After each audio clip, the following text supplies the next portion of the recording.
with LinkedIn Live, so it's interesting because it's Microsoft. Microsoft owns LinkedIn. They're a little bit behind as far as the quality of like Facebook live streaming and the quality of what we're doing here. Because right now this is a one-on-one conversation. You're recording it locally or even in the cloud, and then it's going to be a little bit higher quality. The LinkedIn Live, they have several partners that they work with. So you have to nowadays you can apply to be in LinkedIn Live, fill out an application. They will either let you in or not let you in. I think they're letting more and more people in as it goes by. And then you have to use a third-party company that is a streaming company. So there's several. I use Social Live. And it allows me to live stream out to several different platforms. You can do Twitter Periscope, you can do YouTube, you can do Twitch, you can do LinkedIn, Facebook, several others, RMTP, I think, which is like you can post it live on your website if you wanted. There's a lot of different things you can do. I keep it pretty simple. I do LinkedIn, Facebook, and YouTube. And so I haven't really, I'm a little behind. I haven't really focused on my YouTube channel, but I'm putting a lot of content on there. So at some point I'm going to go and have somebody organize that for me because it's all there. All my content is there. And I make sure my short form videos, every week or so, I go in and make sure I upload all my short form videos to YouTube because it's an easy place to go. And it's by no means built out for myself, but it's a good place. So what happens is LinkedIn Live is that you're recording to one server, and then that's the company. So Social Live in my case, and then that company's putting it out to the different platforms. So You're not having to stream the bandwidth to all these different platforms. They do it for you. If you go watch some of my first videos, there were all kinds of things that were happening.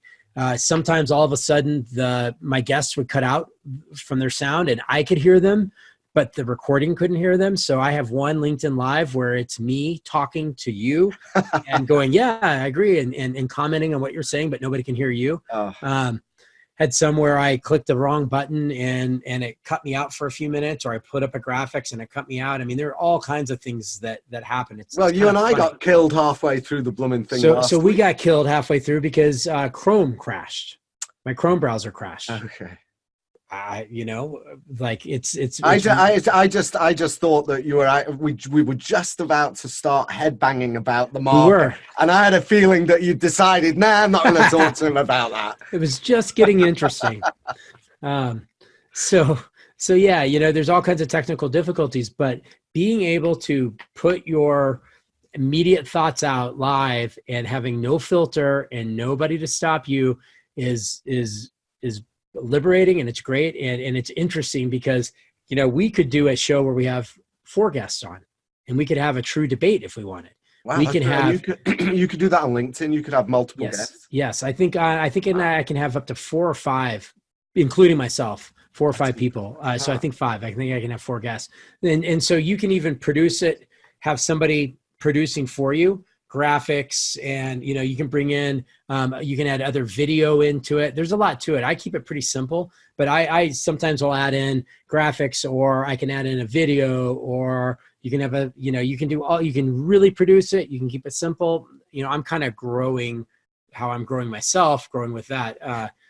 But it's and what kind of support, Noel, do they give you in terms of tech? Do they help you with suggestions and best practices, or they do? They do a little bit. I've had a couple of calls with LinkedIn, and they've given me some ideas, and some of that is you want them to be longer than shorter, at least 20 or 30 minutes or longer, because you need people to engage, and people are going to engage at different times, and less about what they call metadata. So less about how to be successful on LinkedIn and more about what you're doing in your daily business. So a lot of people are I mean, look, you've been on LinkedIn. It's right. I would probably say 70% of what I see on LinkedIn is people telling you how to be more successful on LinkedIn. And so that gets a little old. It's funny because I was just thinking that now. That's entirely this conversation, actually. Which is okay. Which is okay because it's interesting. because It is. our It's a audience new, want to see it, right? yeah, and it's a new avenue as well, right? The lifestyle. I mean, it's totally brand new.